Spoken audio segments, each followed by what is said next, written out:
2022 ခုနှစ်မှာချက်ကျူပေါ်လာတာကကဘာကြီးကိုလုံးဝစာထုံးမိုးပြီးတော့ပြောင်းလဲပစ်လိုက်တဲ့အချက်တွေကတခုပါပဲဒါပေမဲ့အဲ့လိုမျိုးစာထုံးမိုးကြောင့်ပြောင်းလဲတဲ့ revolution တော်လှန်ရေးရာဒီခုလည်းမဟုတ်ပါဘူးကျွန်တော်ကဘာကြီးမှာအချိန်ပေါင်းဖြစ်ခဲ့ပြီးသားခုကစပြီးတော့ကျွန်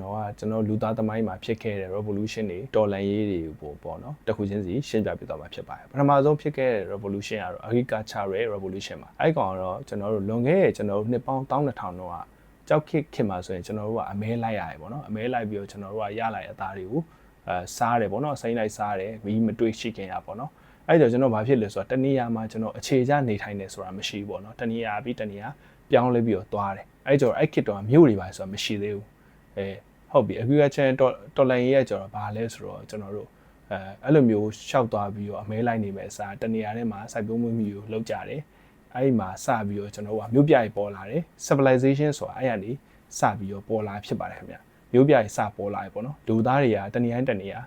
မလိုအပ်ဖက်နဲ့ရွှေ့ပြောင်းမသွားတော့ဘဲနဲ့တနေရာထဲမှာပဲအခြေချနေထိုင်လာကြတယ်โอเคနောက်ထပ်ပြောသားမယ့်တစ်ခုကစက်မှုတော်လှန်ရေးဖြစ်ပါတယ်ကျွန်တော်တို့လောဆယ်ဒီ AI revolution မဖြစ်ခင်စက်မှုတော်လှန်ရေးကာလမှာကျွန်တော်တို့လူရဲ့ဘဝတွေကိုဘယ်လိုပြောင်းလဲသွားလဲဆိုတာကိုဆွေးနွေးသွားမှာဖြစ်ပါတယ်ကျွန်တော်စက်မှုတော်လှန်ရေးမှာဆိုရင်ပုံမှန်ဒါကျွန်တော်အဖိုးဖွားခင်မှာဖြစ်ခဲ့တဲ့ကိစ္စတစ်ခုပေါ့နော်စက်ပစ္စည်းတွေထုတ်တဲ့အချိန်မှာလူရဲ့လှုပ်အားကိုများစွာအသုံးချစက်မှုတော်လှန်ရေးမှာကျတော့ကျွန်တော်တို့ကအဲ့လူရဲ့လှုပ်အားကိုစက်တွေကိုအစားထိုးပြီးတော့ထုတ်လုပ်တယ်ပေါ့နော်အဲ့ကျတော့ဘာတွေကောင်းသွားလဲဆိုတော့ကျွန်တော်ပစ္စည်းတွေများများထုတ်နိုင်တာလေမြန်ထုတ်နိုင်ဒါပေမဲ့အားနည်းချက်ကဘာလဲဆိုတော့လူတွေကကိုယ့်ကိုပြောင်းလဲရတယ်ပေါ့နော်ဥပမာဆိုရင်ကျွန်တော်မြင်းလဲသမားတွေပေါ့နော်ဒီစက်မှုတော်လှန်ရေးကာလမတိုင်ခင်တော့မြင်းလဲဆိုတာဒါတော့ဒါပေမဲ့စက်မှုတော်လှန်ရေးဖြစ်ပြီးတဲ့နောက်မှာစိုင်းငယ်တွေကားတွေပေါ်လာတယ်အဲ့ကြောင့်ဘာဖြစ်လဲဆိုတော့မင်းလဲသမားတွေအလုပ်ပြုတ်သွားတယ်။ဒါပေမဲ့အဲ့လိုအလုပ်ပြုတ်သွားလူတွေအလုပ်လက်မဲ့ဖြစ်သွားတာမဟုတ်ဘူး။အဲ့မင်းလဲသမားတွေက adaptability ပေါ့နော်ကိုယ့်ကိုပြုရင်ပြောင်းလဲပြီးတော့ကားတွေဘာတွေအမောင်းတင်ရတယ်။မောင်းတင်ပြီးတော့ကားဆရာတွေဖြစ်ပြန်ပြီးတော့အလုပ်လုပ်လို့ရတယ်ပေါ့နော်။ revolution ဒီလိုမျိုးတော်လှန်ရေးတစ်ခုဖြစ်တိုင်းလိုက်တဲ့ပြောင်းလဲနိုင်စွမ်းရှိတဲ့လူတွေ